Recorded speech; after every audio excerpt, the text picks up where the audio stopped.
Andre introduced me to a bunch of people in recovery. I got connected. I started attending 12-step groups. My first year of recovery was probably my favorite. Everything was new. Everything felt great. Everybody accepted me. And the crazy, story, and then I'll kind of, we can get, do other stuff, but questions. But one of the last things I did in this home group was one of the guys that goes to this home group owned an excavating company, right? And he always hired dudes from our group that were, just getting sober, needing a job, put them in a dozer, and then just start moving dirt. And they had just kind of had this kind of cool recovery culture where everyone was like sober working at this company. So it was like perfect for new guys if they were willing to, show up and put in the work. And when I was working there, I screwed up on a job. I don't even remember what it was, but it really pissed off the owner. And he told me to take the day off. And it humiliated me because he did it right in front of everybody, right?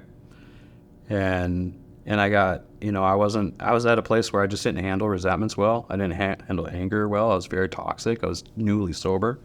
And I went home and I had just got my, my license back. This is before I got like really sober. This is, and so the history with this guy is that I went out and got drunk that day and just got annihilated and went and stole a U-Haul. And then I started breaking into businesses. And one of the businesses that I robbed was this company where all my home group buddies work at. And I back the U-Haul up to it. I break through, I get into the warehouse or the garage, go through the bathroom drywall and kick it down, and then just take everything out of that office. I throw in the back of this U-Haul, and I just start driving, and then I hit another place, and then another place, and then I ended up in another city, and I woke up. And before I even opened my eyes, man, I could smell the cigarette butts and the stale, the beer, and I could smell that I was in a stale, like, hotel room, and I knew that I had did it again. I just didn't know what gravity, right? And when I opened my eyes and I saw, like, these, the logos of this company on these laptops and stuff, I realized that I just robbed my friends that are in recovery, right? So now I've, like, not only created damages with my family and employers and stuff. Now I've done, like, I've literally, like, did it to the people who were, like, helping me.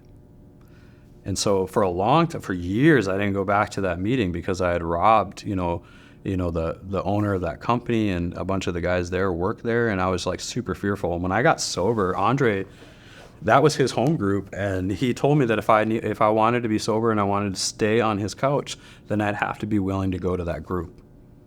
And I was like, I remember my ego came back real quick and was like, I could probably find something else, right? Like, and he knew the history, and he didn't care. Like, he was willing. He was like, if you want to work, if you're gonna put in the work, you got to put it in. And I remember the first time I went to that meeting. And I'm telling you, seconds and inches, bro. Like, it could have been, they could have said anything to, like, humiliate me because of my past, and I would have left. I would have walked right out that door. I probably would have knocked one of them out, even though I know it was all my fault. I just wasn't willing to endure the feelings associated with my actions yet. And so they flanked me, man. This is a large meeting. It was like 200 people that go to this meeting. It was like a young person's meeting. And there's like, and I know exactly where all the guys who work at that company are because they're all wearing their green vest, right? And so I see them, and I'm like doing like this weird Rob Zombie kind of mosh pit thing where I'm like going in the circle and kind of, and then they like flanked me.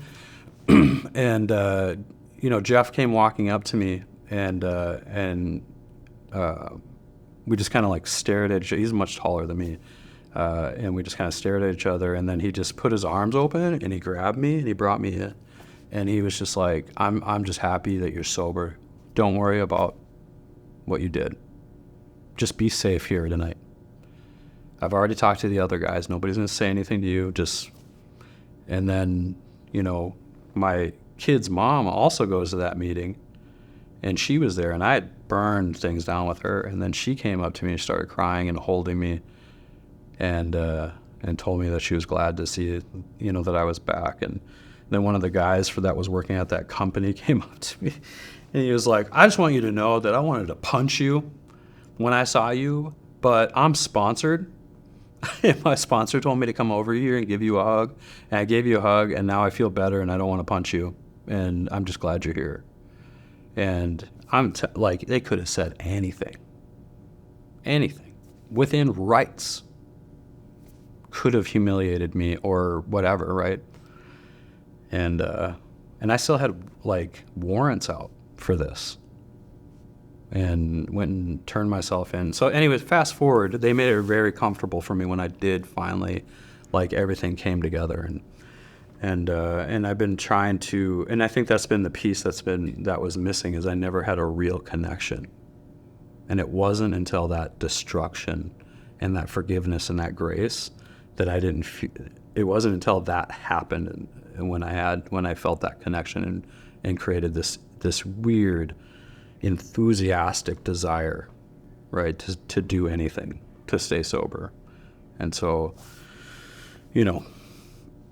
after that, everything just kind of like fell together, right? It was like super easy. All those things that were really hard for me were easy because I had a different mindset, and I wanted to be sober, and I wanted to get reconciled with my kids, and I wanted to work, at a job, and month by month, everything just got, awesome really fast. Guys gave me rides to work my first 6 months, and the day they couldn't do it anymore, I got my license in a car. I got a sales job, and they put me on a performance-based commission, and I just killed it and made more money for that company in my first year than all the other sales reps did in their first year combined. And I just fell in love with like life. And early on, my first 18 months of recovery, I was asked to do a psych ward meeting, and I went to that meeting every week for 18 months, and no one stayed sober.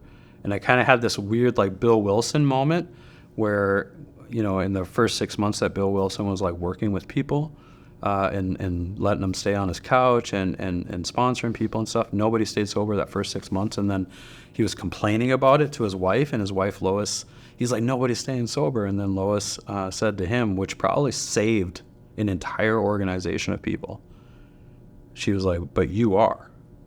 And that, like, it was the same experience for me in my first 18 months in that psych ward. Nobody came out of there, and I was ready to give up. And then Danny came through, and then he's still sober to this day. And this would have been just, over a little over 9 years ago, so it's like every time I'm like ready to give up or just not be as active or change the way that I do things or whatever, some little moment happens where it's just like a reminder of like why I do what I do.